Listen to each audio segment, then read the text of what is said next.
Projekt Guru. Welcome to Novorossia Rocks Radio Station. This is Zak Novak, your American in downtown Donetsk. Guru Project. And here we are, beautiful day. My lovely co-host, Natalia. Say hello to the world, Natalia. Hello world and Novorossia. Love her voice. Guru, Andre here, my technician's in the house too. We talked about Crimea, the Nazi right sector blockade. The blockade of food to Crimea.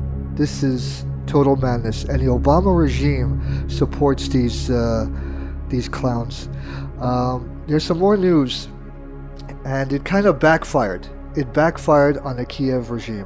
No considerable worsening of the food situation in Crimea is expected in connection with blocking of the truck deliveries from the Ukraine territory to the peninsula, as the authorities had prepared for this in advance, Russian Deputy Prime Minister Dmitry Kozak told reporters. The blockade that has existed for a day has not considerably worsened the situation because the initiators, the right sector scum activists, announced it in advance 3 weeks ago. Tell me how stupid that is, Guru.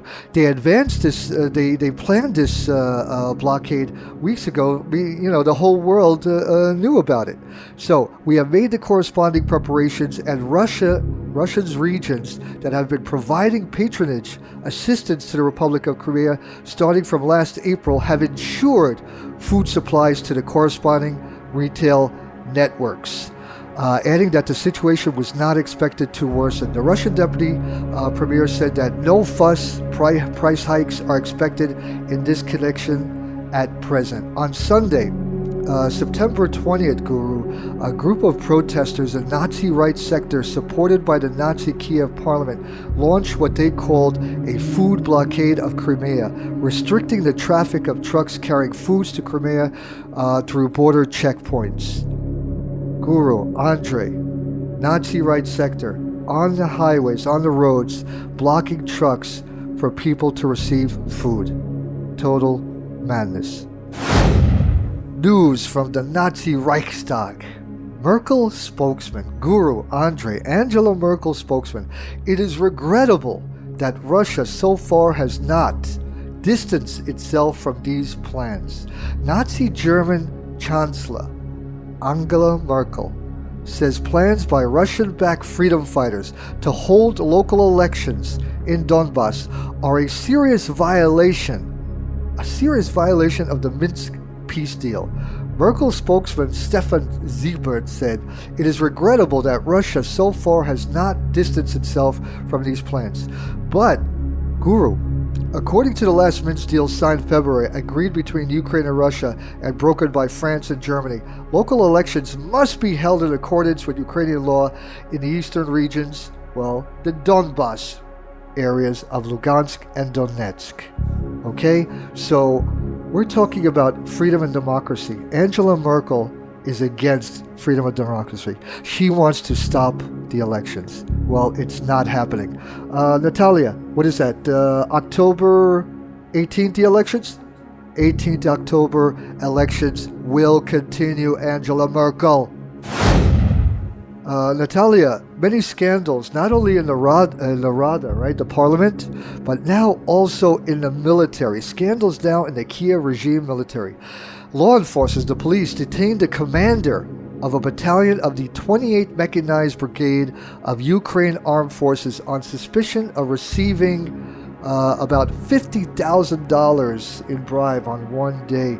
This was announced by the chief military prosecutor Anatoly Matios 2 hours ago. A commander, this happened a few hours ago, Guru, a commander of the battalion of 28th Mechanized Brigade was detained after receiving a bribe for allowing 10 vehicles across the demarcation line.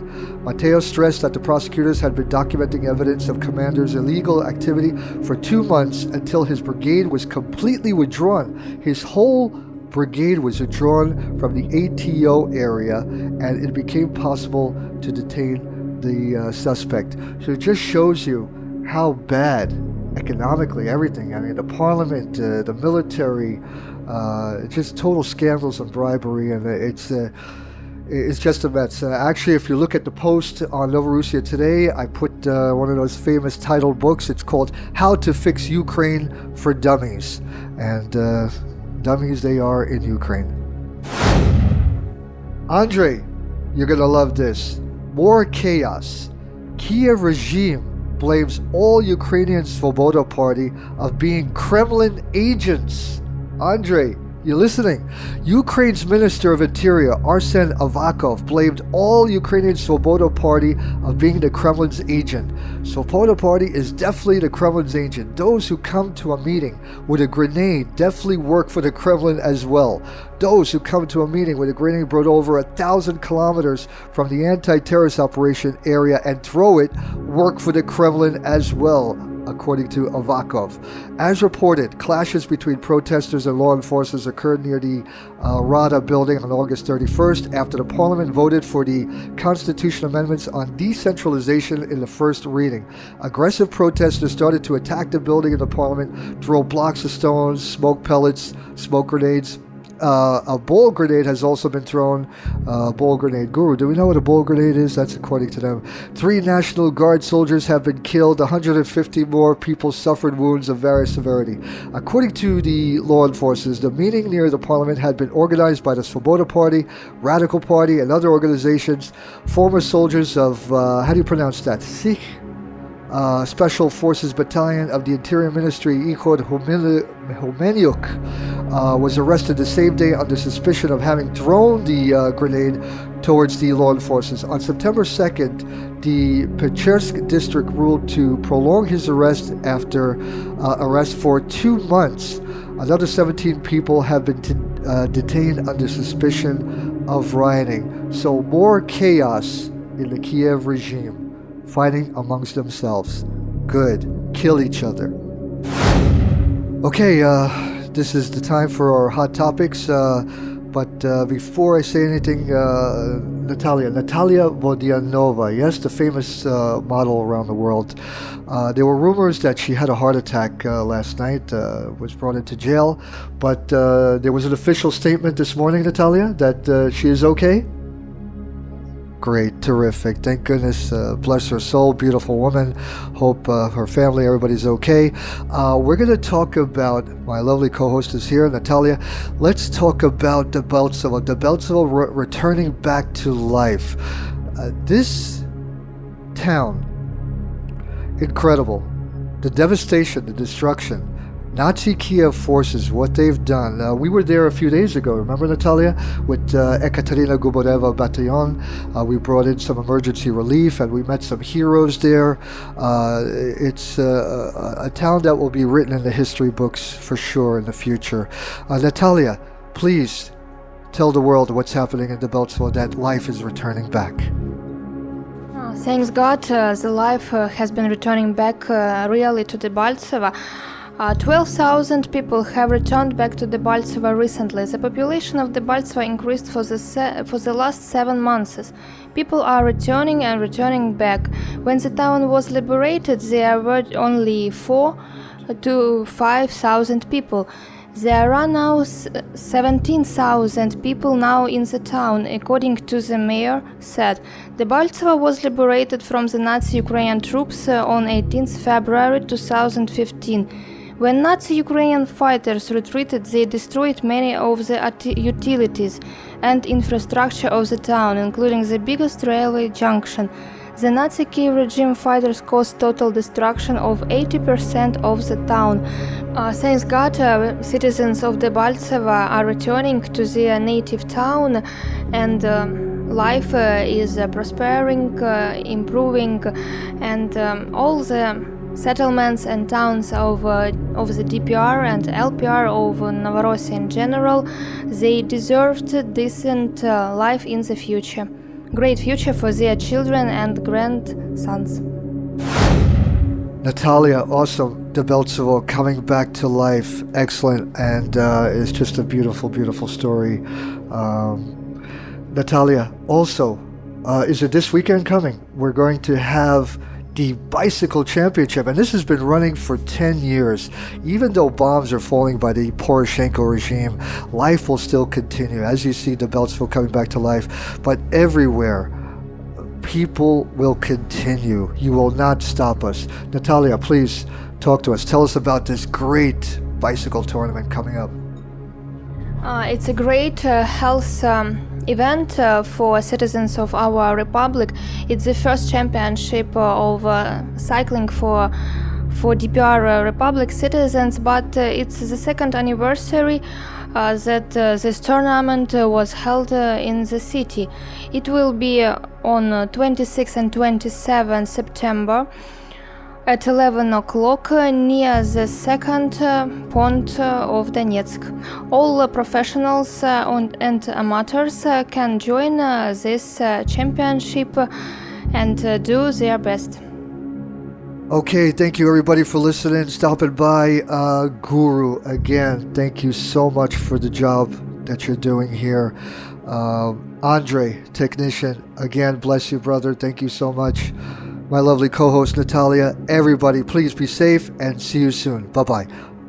Before I say goodbye again, forgive me. As we said before, we will always finish our program with our favorite song. Everybody be safe. See you soon. Bye-bye.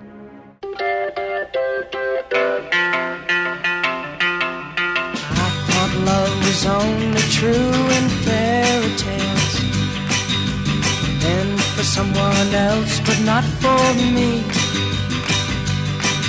Our love was out to get me, that's the way it seemed. Disappointment haunted all my dreams. Then I saw her face, now I'm a believer. Not a trace of doubt in my mind. I'm in love, I'm a believer. I couldn't leave her if I tried. I thought love was more or less a given thing. Seems the more I gave, the less I got. What's the use in trying? All you get is pain. When I needed sunshine, I got rain. Oh, then I saw her face. Now I'm a believer. Not a trace of doubt in my mind. I'm in love, I'm a believer. I couldn't leave her if I tried.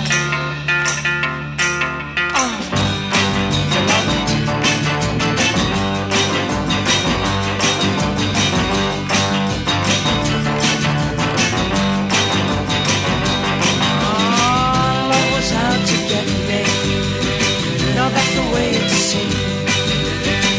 Disappointment haunted all my dreams. Oh, then I saw her face. Now